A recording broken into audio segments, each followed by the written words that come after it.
G Varghese. ഞാൻ പത്തനംതിട്ട ജില്ലയിൽ നിന്നാണ് വരുന്നത്. ഇപ്പം ഞാൻ കൃപാസന മാതാവിനെ കുറിച്ച് അറിയുന്നത് 28/9/2023 ഞാൻ ഉടമ്പടി എടുക്കുന്നത്. കൃപാസന മാതാവിനെ കുറിച്ച് അറിയുന്നത് കല്യാണശേഷമാണ്. കൃപാസന മാതാവിനെ കുറിച്ച് കൂടുതലായിട്ട് അറിയുന്നത് ഹസ്ബൻഡ് അമ്മയൊക്കെ പറഞ്ഞാണ് ഞാൻ ഇതിനെക്കുറിച്ച് അറിയുന്നത്. എനിക്ക് ആദ്യം വലിയ വിശ്വാസമൊന്നുമില്ല. മാതാവിൽ എനിക്ക് നല്ല വിശ്വാസമാണ്. പക്ഷേ കൃപാസന മാതാവിനെ കുറിച്ച് എനിക്ക് അത്ര ഒരു വിശ്വാസം വരുന്നില്ല. അപ്പോൾ കല്യാണം കൊറോണ ടൈമിലായിരുന്നു. ആ സമയത്ത് ഞങ്ങൾ ഇവിടെ കല്യാണം കഴിഞ്ഞിട്ട് ഇവിടെ വന്നായിരുന്നു.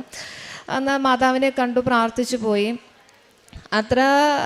കൃപാസന മാതാവിലോട്ട് അത്ര വലിയൊരു വിശ്വാസത്തിൽ വന്നില്ലായിരുന്നു. അങ്ങനെ ഞാൻ ഗസ്റ്റ് ലെക്ചറായിട്ടാണ് വർക്ക് ചെയ്യുന്നത്. പുനലൂരും പിന്നീട് എനിക്ക് ആലപ്പുഴയിലും ഉണ്ട്. അപ്പം ഒരു ദിവസം ഇങ്ങനെ, അതായത് സെപ്റ്റംബർ 10 ഒക്കെ ആയപ്പോഴത്തേന് എൻ്റെ അമ്മയുടെ ബ്രസ്റ്റിൻ്റെ വലത്ത് ഭാഗത്തൊരു സ്വെല്ലിങ് പോലെ വന്നു. അപ്പം അത് എൻ്റെ പപ്പ എന്നെ വിളിച്ചിങ്ങനെ പറഞ്ഞു.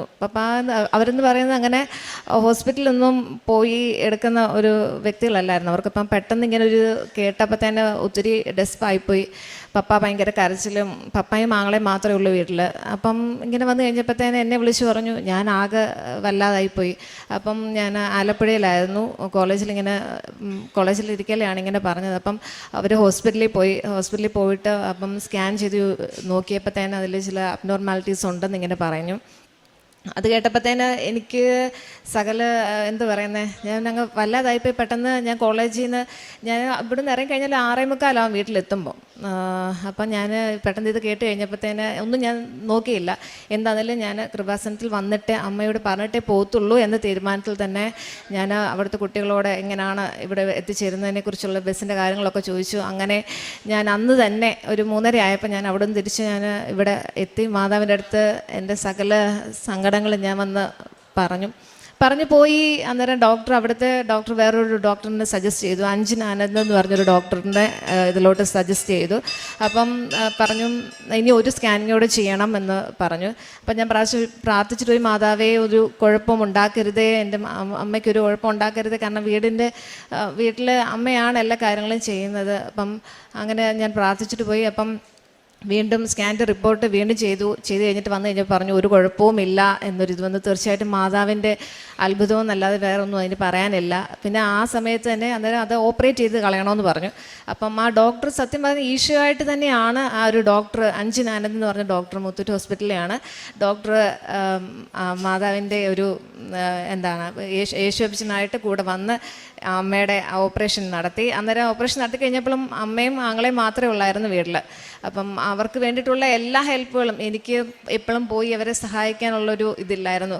എന്നിരുന്നാലും എനിക്കറിയില്ല എങ്ങനെയാണ് അവരെ വഴി നടത്തിയെന്ന്. അവർക്ക് വേണ്ടി ധൈര്യവും എല്ലാം എൻ്റെ മാതാവ് നൽകി. അങ്ങനെ സക്സസ് ആയിട്ട് ആ ഓപ്പറേഷൻ കഴിഞ്ഞു. ഇപ്പം അമ്മ സൗഖ്യമായി. പിന്നെ രണ്ടാമത് പറയാനുള്ളത്, ഈ ഒരു സമയത്ത് തന്നെയാണ് എൻ്റെ ഹസ്ബൻഡിൻ്റെ, അത് ഓഗസ്റ്റ് മാസത്തിലാണ്, ഹസ്ബൻഡിൻ്റെ കാലിൻ്റെ ലിഗമെൻ്റ് ഒന്ന് ബ്രേക്കായിരുന്നു. അപ്പം ബ്രേക്കായി കഴിഞ്ഞപ്പോഴത്തേന് ആദ്യം കുറച്ച് നാളിങ്ങനെ പോയി, കുറച്ച് കഴിഞ്ഞപ്പോഴത്തേന് വേദന കൂടി കഴിഞ്ഞപ്പം ഞാൻ ഈ പറഞ്ഞ പോലെ തന്നെ ഹോസ്പിറ്റലിൽ അമൃതയെ കൊണ്ട് കാണിച്ച് പറഞ്ഞു ഓപ്പറേറ്റ് ചെയ്യണമെന്ന് പറഞ്ഞു. അതനുസരിച്ച് ഞാൻ അമ്മയുടെ ഓപ്പറേഷൻ ഉണ്ട്, ഹസ്ബൻഡിൻ്റെ ഇതുണ്ട്, എല്ലാം കൊണ്ട് എനിക്ക് എന്ത് ചെയ്യണമെന്ന് പറഞ്ഞു. ആകെ സമർപ്പിച്ചത് മാതാവിൽ മാത്രമാണ്.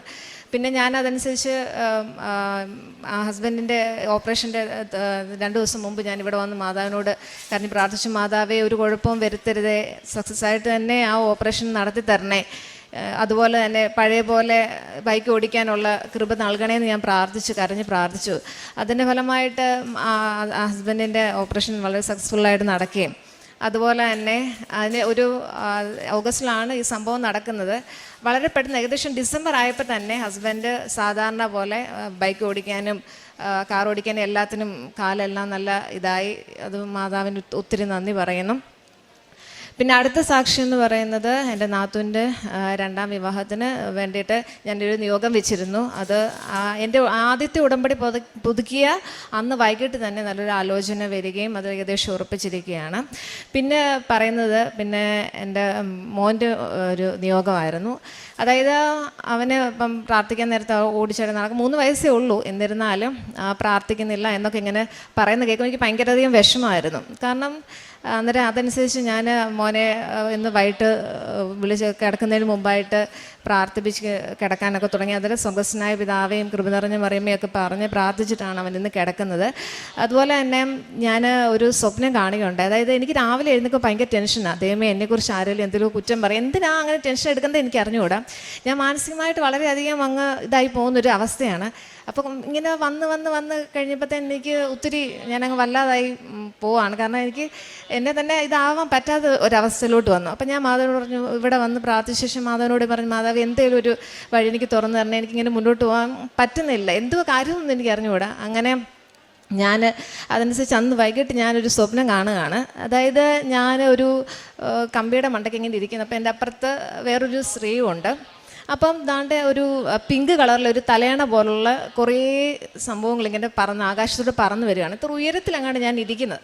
അപ്പം ഇങ്ങനെ പറന്ന് വരുവാണ്. അപ്പം പിങ്ക് കളർ, നല്ല കളർ എല്ലാം എൻ്റെ കയ്യിലോട്ട് തന്നെയാണ് വരുന്നത്. ഞാനതെല്ലാം ഇങ്ങനെ പിടിച്ചു. അപ്പം എൻ്റെ തൊട്ടപ്പുറത്തിരിക്കുന്ന ആ സ്ത്രീക്കൊന്നും കിട്ടുന്നില്ല. അപ്പം ഇങ്ങനെ ഞാൻ നോക്കിയപ്പോൾ നാണ്ട് ഒരു വെള്ള കളറിലെ ഒരു അതിൽ കുറച്ച് കറുപ്പ് കൊണ്ട് ഏതാണ്ട് എഴുതിയേക്കുന്ന ഒരു ബലൂണാണ്. നോക്കിയപ്പം ഭംഗിക്കുറവെന്ന് പറയാൻ അത് മാത്രമല്ല. അപ്പം എന്നോട് അപ്പുറത്തിരുന്ന സ്ത്രീ ചോദിച്ചു, ഒന്ന് എനിക്ക് തരാമോ? ഞാൻ നോക്കി കഴിഞ്ഞപ്പോൾ എന്നാൽ അത് കൊള്ളാത്തല്ലേ, മീൻസ് വലിയൊരു അട്രാക്ഷൻ തോന്നിയില്ല, എന്നാൽ അത് കൊടുത്തേക്കാമല്ലോ എന്ന് പറഞ്ഞുകൊണ്ട് കൊടുക്കാൻ തുടങ്ങിയപ്പോഴാണ് പെട്ടെന്ന് ആ ഒരു തലയണയിൽ ഇയ്യോബ് എന്ന് പറയുന്ന ഒരു ഇത് ഞാൻ കാണുന്നു. അപ്പോൾ എനിക്ക് മനസ്സിലായി ആ ഒരു തലയണ എന്ന് പറയുന്നത് വചനങ്ങൾ എഴുതിയ തലയണയാണെന്ന് എനിക്ക് പിന്നീടാണ് എനിക്ക് മനസ്സിലായത്.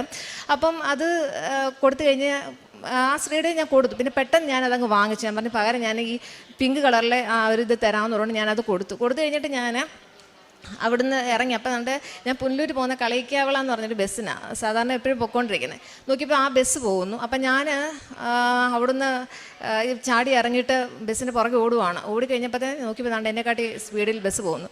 നോക്കിയപ്പം നമ്മുടെ ജോസഫ് അച്ഛനും ഇവിടെ നേരത്തെ നിന്നിരുന്ന സിസ്റ്ററൂടെ പുറകെ ഓടുന്നു. അപ്പോൾ എനിക്ക് ഉറപ്പായി ബസ് അവിടെ നിർത്തും, എനിക്ക് കോളേജിൽ പോകാൻ പറ്റും.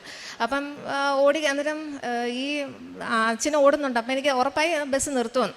പക്ഷേ ഒരു വളവ് തിരിഞ്ഞ് ഇങ്ങനെ അങ്ങോട്ട് പോയി കഴിഞ്ഞപ്പോൾ തന്നെ അച്ഛൻ ഇങ്ങനെ വീഴാൻ പോകുന്നല്ലോ വരുന്നു. അപ്പം ഞാൻ എന്നാൽ കൈ കൊടുക്കാം എഴുന്നേൽപ്പിക്കാമെന്ന് വെച്ചപ്പം എൻ്റെ മനസ്സിലോട്ടൊന്ന് അച്ഛൻ എങ്ങനെ ഏതോ ഒരു പയ്യൻ ഇങ്ങനെ വഴക്ക് പറയുന്നതായിട്ടുള്ളൊരു ഇത് എൻ്റെ മനസ്സിൽ ഞാൻ പെട്ടെന്ന് കൈ അങ്ങ് മാറ്റി കഴിഞ്ഞപ്പോഴത്തേന് അച്ഛൻ ചിരിച്ചുകൊണ്ട് എഴുന്നേറ്റ് കൈ ഇങ്ങനെ പൊക്കി. അപ്പം ഞാൻ ഇങ്ങനെ പിടിക്കാൻ വന്നപ്പോഴത്തേന് അച്ഛനാണെങ്കിൽ അങ്ങ് തന്നെ അങ്ങ് എഴുന്നേറ്റു. അപ്പോൾ അച്ഛൻ ചിരിച്ച് കണ്ടപ്പോഴത്തേന് എനിക്ക് ഭയങ്കര സന്തോഷമായി.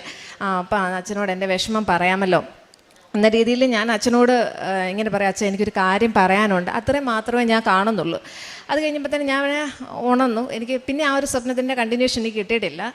അങ്ങനെ വന്ന് ഞാനാണെങ്കിൽ പിന്നെ പെട്ടെന്ന് ഞാൻ എന്ത് ചെയ്യാം, വചനം എടുത്ത് നോക്കിയപ്പോൾ എനിക്ക് പെട്ടെന്ന് ഇതായില്ല. ഞാൻ പിന്നെ പെട്ടെന്ന് വചനപ്പെട്ടി തുറന്നു കഴിഞ്ഞപ്പോൾ എനിക്ക് കിട്ടിയ വാക്യം, കർത്താവായ ദൈവമാണ് എൻ്റെ ബലം, എബ്രായർ 3:19. അന്ന് ആ ഒരു നിമിഷം എനിക്ക് ഭയങ്കര ഒരു ധൈര്യം കിട്ടി. അതിനുശേഷം എനിക്ക് ഒത്തിരി ടെൻഷനിൽ ഒത്തിരി വ്യത്യാസം വന്നിട്ടുണ്ട്. ആ ഒരു നിമിഷം ആ ഒരു സ്വപ്നത്തിന് ശേഷം ഞാൻ എൻ്റെ കുഞ്ഞിനെ ഇന്ന് രാത്രിയിൽ ഓരോ വചനങ്ങൾ വെച്ച് പഠിപ്പിക്കാൻ തുടങ്ങി. ഇപ്പോൾ ഏകദേശം 5 വചനങ്ങൾ ഞാൻ അവനെ പഠിപ്പിച്ചിട്ടുണ്ട്. 3 വയസ്സ് ആയതേ ഉള്ളൂ. അപ്പം അത്രയും ആ ഒരു ഇത് അവന് ഗ്രഹിച്ചെടുക്കാനും സാധിക്കുന്നുണ്ട്. ഓരോ വൈകിട്ടെന്നും ഈ വചനങ്ങളും പറഞ്ഞ് സ്വർഗ്ഗസ്ഥനായ പിതാവേയും കൃപ നിറഞ്ഞ മറിയമ്മയും ഒക്കെ പറഞ്ഞിട്ടാണ് അവനെ കിടത്തുന്നത്. അപ്പോൾ എനിക്ക് ഒത്തിരി സത്യമായിട്ട് ഒത്തിരി അനുഗ്രഹമാണ് എനിക്കതിൽ നിന്ന് കിട്ടിയത്. ഒത്തിരി വിടുതൽ, എനിക്ക് ആ ഒരു ടെൻഷൻ്റെ ആ ഒരു ഇതിൽ നിന്ന് ഒത്തിരി റിലീഫായി. അങ്ങനെ ഒത്തിരി ചെറിയ കുറേ അനുഗ്രഹങ്ങൾ എനിക്ക് കിട്ടിയിട്ടുണ്ട്. ഇത്രയും അനുഗ്രഹങ്ങൾ തന്ന മാതാവിനും തിരുകുമാരനും 1000 ഞാൻ നന്ദി പറയുകയാണ്.